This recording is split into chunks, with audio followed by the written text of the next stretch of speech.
ಇನ್ನು ಬೆಂಗಳೂರಿನ ರಸ್ತೆ ಗುಂಡಿಗಳ ವಿಚಾರವಾಗಿ ಉದ್ಯಮಿಗಳು ಹಾಗೂ ಸರ್ಕಾರದ ನಡುವೆ ಜಟಾಪಟಿಯೇ ಏರ್ಪಟ್ಟಿತ್ತು. ಸರ್ಕಾರದ ವಿರುದ್ಧ ಸಮರ ಸಾರಿದ್ದ ಬಯೋಕಾನ್ ಮುಖ್ಯಸ್ಥೆ ಇವತ್ತು ಸಿಎಂ ಡಿಸಿಎಂ ಸೇರಿದಂತೆ ಸಚಿವರನ್ನ ಭೇಟಿ ಮಾಡಿದ್ದಾರೆ. ಅತ್ತ ಬಿಜೆಪಿ ನಾಯಕರು ಕಾಂಗ್ರೆಸ್ ನಾಯಕರ ನಡುವೆ ಜಟಾಪಟಿ ಮುಂದುವರಿಸಿದ್ದಾರೆ. ₹10 ಬೆಂಗಳೂರು ನಗರಕ್ಕೆ ಕೊಟ್ಟಿದ್ದಾರೆ ಅಂತ ಹೇಳಿ ಇಲ್ಲೇ ನೀವು ಏನು ಕೊಡ್ತೀರ ನಿಮ್ಮ ಕೆಲಸಕ್ಕೆ ಜಾಸ್ತಿ ನಿಮ್ಮ ಸ್ಟೇಟ್ಮೆಂಟೇ ಜಾಸ್ತಿ ಆಗಿದೆ. ಇನ್ನೊಂದು ವಾರದಲ್ಲಿ ಗುಂಡಿಗಳನ್ನ ಮುಚ್ಚಲೇಬೇಕು. ಯಾವುದೇ ಒಂದು ಅಭಿವೃದ್ಧಿ ಇಲ್ಲದೇನೆ ಇವತ್ತು ಜನ ಇವತ್ತು ಇಡೀ ಶಾಪವನ್ನು ಹಾಕ್ತಾ ಇದ್ದಾರೆ ಕಾಂಗ್ರೆಸ್ ಸರ್ಕಾರದ ಬಗ್ಗೆ. Of course, they all have agreed that they are going to cooperate with Bangalore. ಬೆಂಗಳೂರಿನ ರಸ್ತೆ ಗುಂಡಿಗಳ ವಿರುದ್ಧ ಬಯೋಕಾನ್ ಮುಖ್ಯಸ್ಥೆ ಕಿರಣ್ ಮಜುಮ್ದಾರ್ ಸಮರ ಸಾರಿದ್ದರು. ಟ್ವೀಟ್ ಮೇಲೆ ಟ್ವೀಟ್ ಮಾಡಿ ಟೀಕಾಸ್ತ್ರ ಹೂಡಿದ್ದರು. ಇದಕ್ಕೆ ಡಿಸಿಎಂ ಡಿಕೆ ಶಿವಕುಮಾರ್ ಸೇರಿದಂತೆ ಸಚಿವರು ಅಸಮಾಧಾನ ಹೊರಹಾಕಿದ್ದರು. ಈ ಬೆನ್ನಲ್ಲೇ ಕಿರಣ್ ಮಜುಮ್ದಾರ್ ಸಿಎಂ ಸಿದ್ದರಾಮಯ್ಯ ಹಾಗೂ ಡಿಸಿಎಂ ಡಿಕೆ ಶಿವಕುಮಾರ್ ಸಚಿವ ಎಂಬಿ ಪಾಟೀಲ್ ಸೇರಿದಂತೆ ಹಲವು ನಾಯಕರನ್ನ ಭೇಟಿ ಮಾಡಿದ್ದಾರೆ. ದೀಪಾವಳಿ ಹಬ್ಬದ ಶುಭಾಶಯ ಕೋರಿ ಖಾಸಗಿ ಕಾರ್ಯಕ್ರಮಕ್ಕೆ ಆಹ್ವಾನಿಸಿದ್ದಾರೆ. ಜೊತೆಗೆ ಬೆಂಗಳೂರಿನ ರಸ್ತೆಗಳ ಬಗ್ಗೆಯೂ ಚರ್ಚೆ ನಡೆಸಿದ್ದಾರೆ. Of course, they all have agreed that they are going to cooperate with Bangalore and they will not hurt Bangalore. ಇದರ ಬೆನ್ನಲ್ಲೇ ಇಂದು ಬೆಂಗಳೂರಿನ ಗಾಂಧಿನಗರ ಕ್ಷೇತ್ರದಲ್ಲಿನ ರಸ್ತೆಗಳಿಗೆ ವೈಟ್ ಟಾಪಿಂಗ್ ಕಾಮಗಾರಿಗೆ ಸಿಎಂ ಸಿದ್ದರಾಮಯ್ಯ ಡಿಸಿಎಂ ಡಿಕೆ ಚಾಲನೆ ನೀಡಿದರು.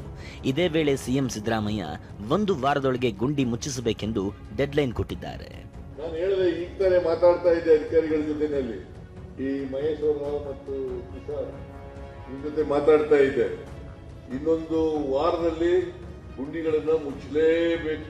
ಇನ್ನು ಇದೇ ವೇಳೆ ಕೇಂದ್ರದಿಂದ ಅನುದಾನ ತರುವಲ್ಲಿ ಬಿಜೆಪಿ ಸಂಸದರು ವಿಫಲವಾಗಿದ್ದಾರೆಂದು ಸಿಎಂ ಮತ್ತು ಡಿಸಿಎಂ ಕಿಡಿಕಾರಿದರು. ಸಿಎಂ ಸಿದ್ದರಾಮಯ್ಯ ತೇಜಸ್ವಿ ಸೂರ್ಯ ಅವರನ್ನ ಅಮಾಸ್ಯೆ ಅಂತ ಕರಿತೀನಿ ಅಂತ ಹೇಳಿದ್ರೆ, ಡಿಸಿಎಂ ಡಿಕೆ ತೇಜಸ್ವಿ ಸೂರ್ಯ ಅವರ ಹೆಸರು ಹೇಳದೆಯೇ ಖಾಲಿ ಡಬ್ಬ ಅಂತ ಕುಟುಕಿದ್ರು. ಇದಕ್ಕೆ ಬಿಜೆಪಿ ನಾಯಕರು ತಿರುಗೇಟು ಕೊಟ್ಟರು. ಅವ್ರು ಯಾರೋ ಒಬ್ಬ ಸೌತ್ ನಲ್ಲಿ MP ಸೂರ್ಯ ಅಮಾವಾಸ್ಯೆ ಅಂತ ಕರಿತೀನಿ ನಾನು.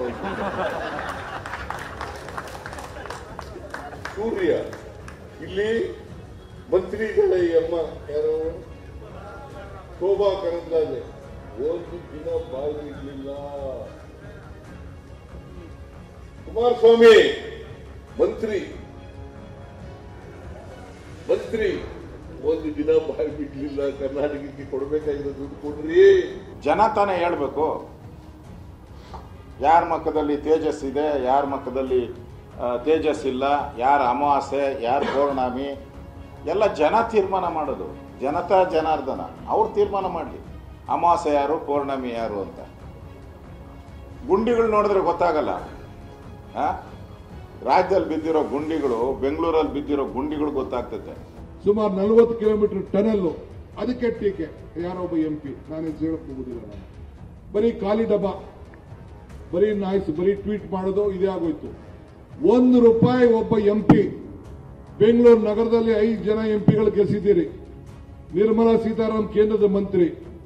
₹10 ಬೆಂಗಳೂರು ನಗರಕ್ಕೆ ಕೊಟ್ಟಿದ್ದಾರೆ ಅಂತ ಹೇಳಿ ಇಲ್ಲೇ ನೀವು ಏನ್ ಕೊಡ್ತೀರೋ ಶಿಕ್ಷೆ ನಾನು ಒಳಗಾಗ್ತೀನಿ. ತೇಜಸ್ವಿ ಸೂರ್ಯ ಗೌರವಾನ್ವಿತ ಸಂಸದರಿದ್ದಾರೆ. ಬಿಜೆಪಿ ಯುವ ಮೋರ್ಚಾದ ರಾಷ್ಟ್ರೀಯ ಅಧ್ಯಕ್ಷರು. ಒಬ್ಬ ಚುನಾಯಿತ ಪ್ರತಿನಿಧಿ ಬಗ್ಗೆ ಅಗೌರವದಿಂದ ಮಾತನಾಡ್ತಕ್ಕಂಥದ್ದು ಮುಖ್ಯಮಂತ್ರಿಗಳ ಸ್ಥಾನಕ್ಕೆ ಶೋಭೆಯನ್ನು ತರೋದಿಲ್ಲ. ಇಷ್ಟಕ್ಕೆ ಸುಮ್ಮನಾಗದ ಬಿಜೆಪಿ ನಾಯಕರು ಸರ್ಕಾರದ ವಿರುದ್ಧ ಕಿಡಿಕಾರಿದ್ರು. ಇವರ ಕೆಲಸ ಕಮ್ಮಿ, ಮಾತು ಜಾಸ್ತಿ ಅಂತ ವಾಗ್ದಾಳಿ ನಡೆಸಿದ್ದಾರೆ.